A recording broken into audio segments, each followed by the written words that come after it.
अभी आम इंतखाबात का दंगल सज चुका है। हल्का NA-191 PS4 से मुख्तलिफ उम्मीदवारों पर तगड़ा मुकाबला मुतवक्के है। इस वक्त हमारे नुमाइंदे नदीम मलिक NA-191 और PS4 की पोलिंग स्टेशन में मौजूद है।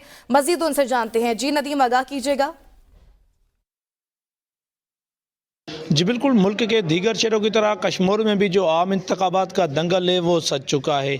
मैं इस वक्त मौजूद हूँ NA-191 और PS4 में।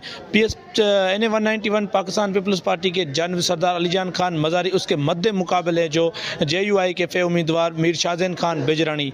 और PS4 की अगर बात करें तो PS4 पर पाकिस्तान पीपल्स पार्टी के जानब से हाजी अब्दुल खान खोसो और उसके मद्दे मुकाबले है मीर मंजूर खान खोसो आज़ाद उम्मीदवार की हैसियत के, और उसके मद्दे मुकाबले हैं मीर गालिब खान डोम की आज़ाद उम्मीदवार की हैसियत के। अगर यहाँ पर कुल वोटर्स की तादाद की बात की जाए तो यहाँ पर कुल वोटर्स रजिस्टर्ड हैं 4,99,958। अगर PS4 पर वोटर्स की तादाद की बात की जाए तो 2,70,000 हैं।